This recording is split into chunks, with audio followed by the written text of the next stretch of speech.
Salam hörmətli izləyicilər, bugün sizlərlə olimpiada dərslərimizin YouTube versiyasını paylaşacağım.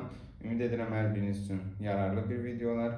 Mən özüm yerli və beynəlxalq riyaziyyat olimpiadalarına hazırlaşdırıram. Azərbaycanda yerli olimpiadalarda Elfi, Elfiyen və Lütfüzadə, xarici olimpiadalardan isə istənilən xarici olimpiadalara yazıla bilərsiniz. Xarici olimpiadaların Azərbaycanda yerli təmsilçisi olan Qlobal Olimpik Senterlə rəsmi əməkdaşlıq elədiyim üçün bütün yerli xarici olimpiadaların rəsmi silabuslarını, imtahan nümunə suallarını və s.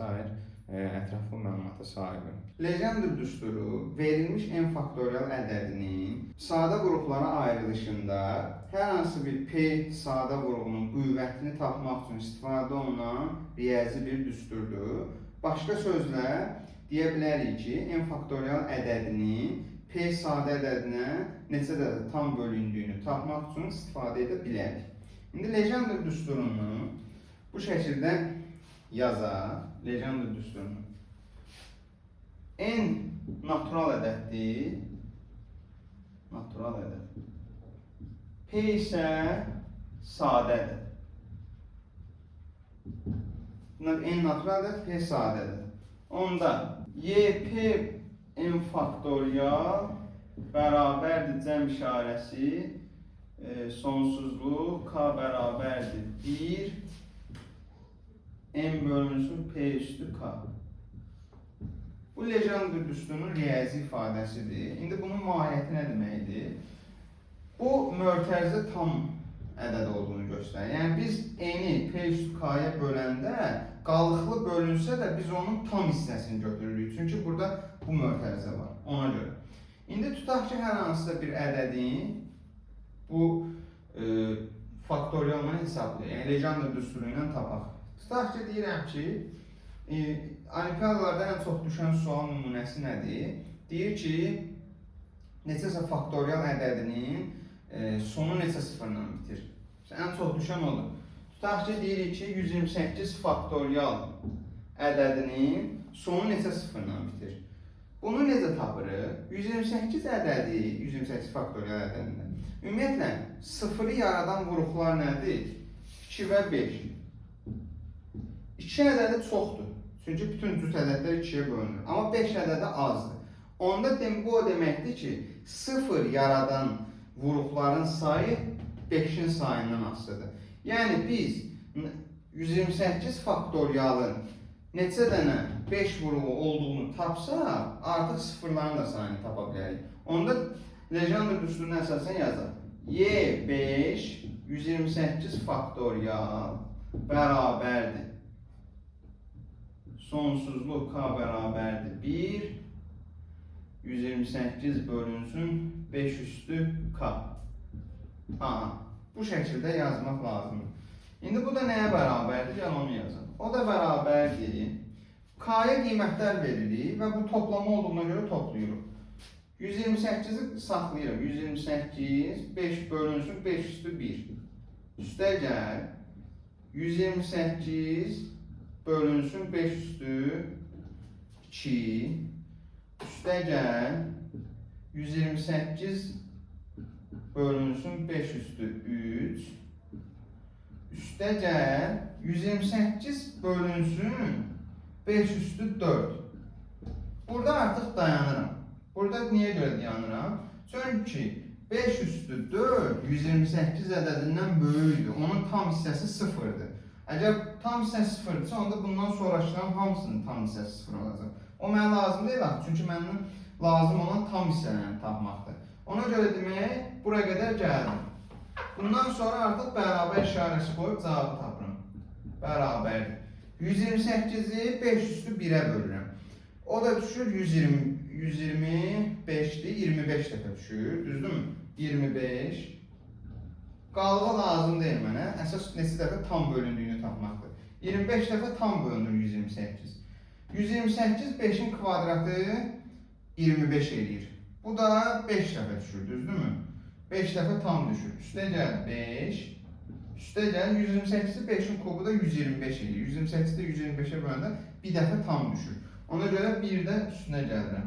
Sonra bunları toplayıram. 25, 5, 30, 31. Bu o deməkdir ki, 128 faktorial ədədi 31 dənə sıfırla bitir və yaxud 128 faktorial ədədini sadə qruplara ayırsaq, 5-in qüvvəti 531 olacaq. Bunu təkcə 5-i tapmaq üçün istifadə eləmirik. Tutaq ki, hər hansı bir 128 faktorial ədədində sadə qruplara ayrışında 7-nin qüvvətini tapır. Artıq yenə Legendre düsturundan istifadə edəcəm. Burada artıq P-nin yerinə 7 qoyacam. 5-in yerinə 7 qoysam, bir də indi burada olacaq 7 üstü 1, 7 üstü 2, 7 üstü 3. Bu şəkildə gedəcək. 7 üstü 1 7 eləyir, 7 üstü 2 49 eləyir, 128-dən kiçikdir. Amma 7 üstü 3 343 eləyir, 128-dən böyük olur. Artıq burada dayanacaq. Demək, bu ikisinin tam hissələrinin cəmi 7-nin sayını verəcək bizə. Bu şəkildə Legendre düsturu budur. Və yaxud da ki, asan yolu da var. Asan yolu ilə gedək. Faktorial tapılması. Deyək ki, bayaqlar 128 faktorial tapdıq. 128 faktorialını deyək neçə dənə sıfırla bitirir. Nə edirik? Həmin ədədi 5-ə bölə-bölə gedirik. 128-i 5-ə böldüm. Düşdü neçə? 25 tam. 25 tam. 25 də 5-ə bölünür. Eləyir 5. 5 də 5-ə bölünür. Eləyir 1. Artıq 1 5-ə bölünmür. Burada dayanıram.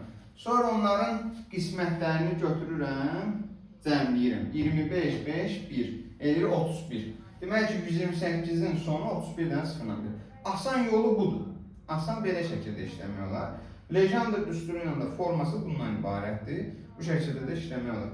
Burada 5 yox, 7 də ola bilər. 7, məsəl üçün deyək ki, neçə dəfədir? 7-yə bölə-bölə gedəcəyik. Bu qədər. Yəni, yenə deyirəm, əsas qalıq deyil, tam hissədir. Legendre düsturunun birinci xassəsini dedik. Legendre düsturunun olimpiyadada tətbiqi nədir?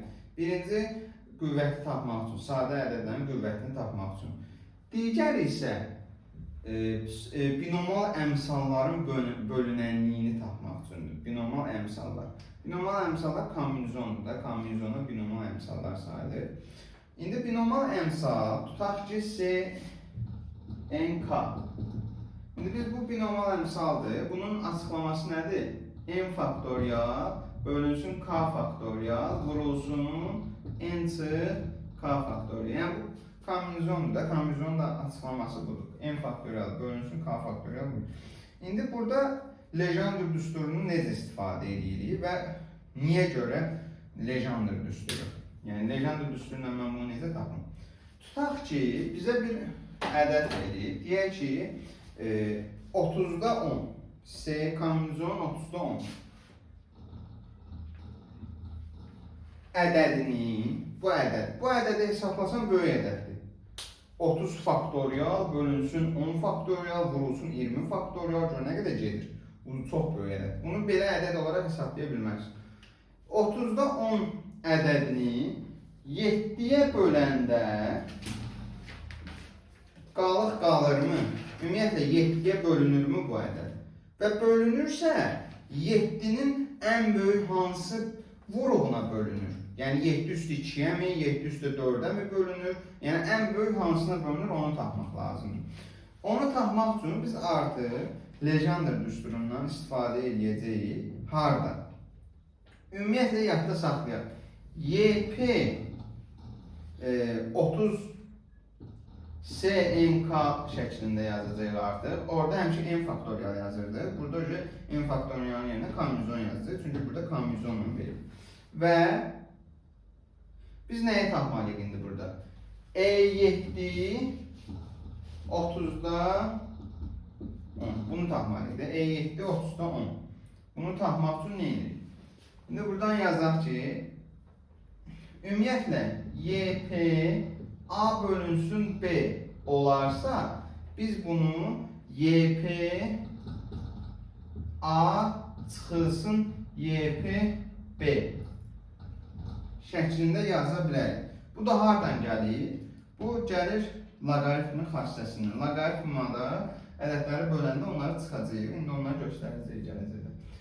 Bu xassə loqaritmadan gəlir və ədədi böləndə onları çıxa bilərik. Ayrı-ayrılıqda YP-lərini tapa bilərik. İndi, gəl yazaq onu 30-u. İndi YP deməyək də P neçədir? 7, S 30'da 10 nəyə bərabərdir? Biz dedik ki, çıxa bilərik də. Onda bu Y 7'də 30 çıxılsın Y 7'də 20 çıxılsın Y 7'də 10. Faktoriallarını yadından çıxardı qoyma. Bu faktoriallarını da qoy. Yəni Y 7'də 30'da 10, Y 7'də 30 faktorial çıxılsın Y 7'də 20 faktorial çıxılsın Y 7'də 10 faktorial deməkdir. Çünki biz bildik ki, bu nə idi? 30 faktorial bölünsün 10 faktorial vurulsun 20 faktorial. Bu ədədlər oradan gəldi. 30, 20, 10. İndi nə edirik? Bunları ayrı aralıqda hesablaya bilərik də, düzdürmü? Y 7'də 30 faktorialı biz rahat hesablaya bilərik Legendre düsturu ilə. Y 7 30 nəyə bərabərdir? 30 faktorial. Deyək ki, 30 bölünsün 7 üstü 1. Düzdürmü? 7 üstü 2 49 eləyir, 30'dan böyükdür. Artıq orada dayanıram. Demək, bir dənə 1 qiymətinə bölünəcək. O da neçə eləyir? Tam hissəsi. 4 düşür də. İndi Y7'ni tapdıq 30 faktorial olan. İndi 20 faktorial hesablayaq. 20 faktorial da həmçinin. Neçə düşəcək? 20 bölünsün 7 üstü 1. Çünki 7 üstü 2 artıq 20'dən böyükdür. Bu da tam hissə olaraq 2 düşəcək, düzdürmü? Bura 2 düşür. Sonra Y7 10 faktorial hesablayaq. O da neçə düşür? 10 bölünsün 7 1. Düzdürmü? 10 bölün. İndi hamısını ayrı-ayrılıqda tapdıq. Gətirib yerinə qoyuram. Y30 neçə idi? 4. Bu neçə idi? 2. Bu neçə idi? 1. Aralarında nə var? Çıxma. 4 çıx 2. 2. 2'dən də 1 çıxanda 1. Bu o deməkdir ki, Y7 30 en böyük olarak 7 üstü 1'e bölünür. Ondan böyük heç bir şeye bölünmür. Ondan böyük 7 üstü 2 yazsam artıq qalıqlı bölünəcək. 7 üstü 5 yazsam qalıqlı bölünəcək. Yəni bu 1, tapdığımız bu 1. 7'nin en böyük qüvvətinə bölündüyünü göstərir. Yəni 7 1'e böləcək, amma ondan böyük heç bir şeye bölünməyəcək artıq. Bu artıq Legendre düsturu vasitəsilə binomal əmsalların bölənliyidir. İndi təbii ki, Legendre düsturunda indi bizim dediyimiz bir şey də var. O da nədir? Kummer teoremi. Elə bil ki, o da binomal əmsallara əsaslanır. Amma başqa həll üsulu ilədir o artıq. Onu demirəm, o qalsın. Amma Kummer teoremi də var. Araşdırmaq istəsən Kummer teoremini araşdıra bilərsən. Orada da binomal əmsalların bölənliyi xassəsindən istifadə edərək çox rahat şəkildə cavabı tapmaq olar.